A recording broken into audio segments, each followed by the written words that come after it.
Bem, hoje eu vim conversar com vocês sobre o livro O Homem do Escuro, de Paul Auster. Eu já li esse livro há um bom tempo, é uma ficção científica, distopia, e já tem um longo período desde que eu me propus a fazer essa análise psicológica e expor alguns aspectos que eu consegui pensar. Achei o livro interessantíssimo, mas se você ainda não é inscrito no canal, inscreva-se, ative o sininho, e já deixa o like e o hype aí para tentar fazer com que isso chegue a mais gente. Também tem outras redes sociais, você clica no canal e pode me acompanhar por lá. Bem, ele é um livro relativamente recente, de 2008. Eu achei a leitura relativamente simples, né? Não é nada muito rebuscado, então se você não tem tanta experiência, é um livro que é tranquilo. Demorei um pouco para ler, mas acho que isso vai mais do hábito do que da própria dinâmica do texto. Eu achei ele bem fluido, bem escrito, e eu sou muito fã de ficções científicas, né, distopias, isso é um tema que me interessa muito. É um livro que vai falar sobre um personagem chamado Brill, que vive num contexto de guerra, tudo, a gente vê situações de trocas de realidade, né, aquele negócio bem paralelo que tá muito em alta, né, de mundos paralelos, coisas assim. E bem, esse é um livro que ele vai abordar temas muito interessantes da psicologia, né, como memória, luto. Tem uma pegada de ficção científica que eu achei muito interessante. E a partir de agora, caso você ainda não tenha lido ou não quer saber nada de spoiler, tudo, enfim, você fica avisado porque eu vou falar de elementos ligados à narrativa. E o livro fala, né, de alguns personagens, né? A história envolve muito o personagem Owen, que vive um contexto de uma guerra, né, ligado a futurismo, tudo. É um ambiente distópico, onde está um contexto extremamente caótico ali nos Estados Unidos. E ele conta a história, né, baseada em dois personagens, no Owen, que vive isso aí, e no Brill, que é um cara aposentado já, tudo, mas que também vai participando. São duas histórias que elas vão se entrelaçando. Ao longo do livro você não entende muito bem como isso acontece. Nós temos um elemento aí dentro da história já que vai envolver uma busca por resposta, né, por compreender a situação, tudo. O Owen, ele acorda meio perdido, meio desnorteado na situação da guerra, sem compreender muito bem o seu papel, tudo, como se tivesse sofrido com algo ligado à amnésia, coisas da memória. E o Brill é um personagem que ele sofre de insônia, né? E então isso tudo vai se entrelaçando. O Brill já vive, aparentemente, não no mesmo mundo. E basicamente isso é o que eu posso contar pra vocês sem entrar muito na trama. O personagem Owen, ele na verdade é meio que um alter ego do Brill. Ele na verdade está procurando o Brill pra matar ele, né, nessa realidade paralela que ele tá. Então ele é uma criação da cabeça do Brill, né? Não sei se de repente num devaneio, num livro, né? Enfim, a ideia é que é um livro, na verdade, inclusive, é um meio escuro, né? Mas envolve alguns aspectos de romance na história, tudo. E tudo isso vai relatar, na verdade, a dificuldade que o Brill vem enfrentando, né? Essas noites de insônia que ele vem passando, na verdade, falam muito de um momento que ele tem vivido em relação ao luto.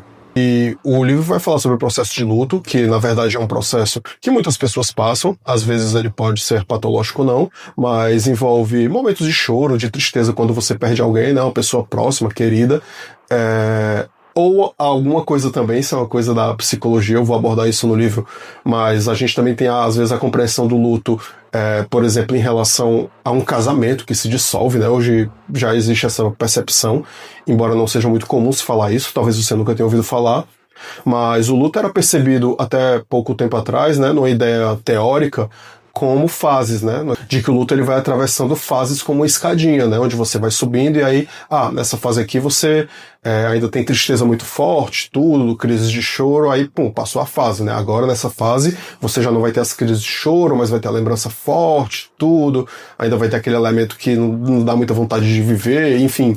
E após isso, você praticamente vai superando, né? Hoje a gente não tem essa noção do luto.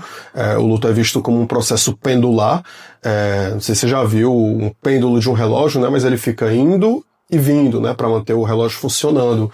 Então, o que é que isso quer dizer? Que essas próprias fases, né? Às vezes existem processos de regressão. Então, às vezes, sei lá, você tá há 2 meses já no processo de luto, tá bem, e de repente volta para aquela fase inicial, tudo. Depende muito de outras circunstâncias.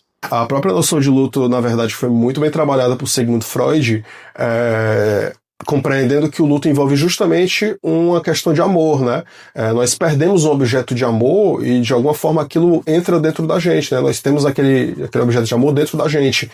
Então, para o Freud, isso tem até o texto do Luto e Melancolia, a gente tem essa percepção justamente de que o luto está ligado a isso, né? Esse processo de perda, tudo, e de ressignificação em torno desse objeto de amor que ele, né, acaba estando introjetado, né? Ele tá junto da gente, né? Nos casos mais complicados. Mas voltando à temática do livro, para você se contextualizar, ele vai falar de diversas fases do luto, né? Envolvendo o Brill, a Miriam, que é a filha dele, e a Sônia, né, que é a esposa do Brill, e com quem havia, assim, uma questão já mais complicada. Por que eu falei essa questão do luto, né, em relação a casamentos, essas coisas? Porque justamente no livro a gente vai ter questões ligadas a divórcio, né, que, enfim, são situações que muitas vezes são extremamente traumáticas, né, que chegam muito ao consultório. E o processo central de luto, na verdade, né, vem da Katia, né, que é a neta do Brill, e que tem o companheiro dela assassinado, né, numa guerra do Iraque.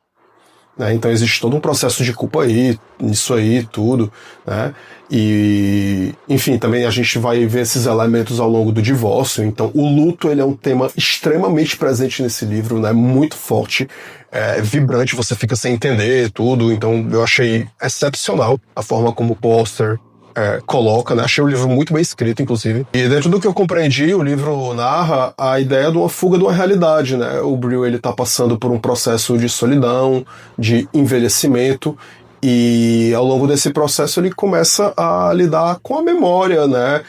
Com aspectos da vida dele, ele revisita muito essa questão aí da neta dele, tudo, então tudo tá sem muita compreensão. Então, para além dessa pegada ligada ao luto, o livro também trabalha essa história da imaginação, né, de contação de histórias. Cara, é uma coisa altamente psicológica. Se você estuda psicologia ou gosta do assunto, é um prato cheio para compreender esses jogos, né?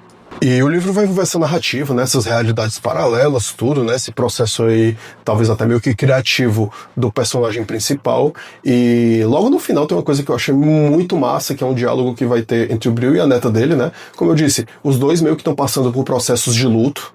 O Brill insone, né, ele não consegue dormir e tudo, mas a Katia muito ainda afetada por isso, né.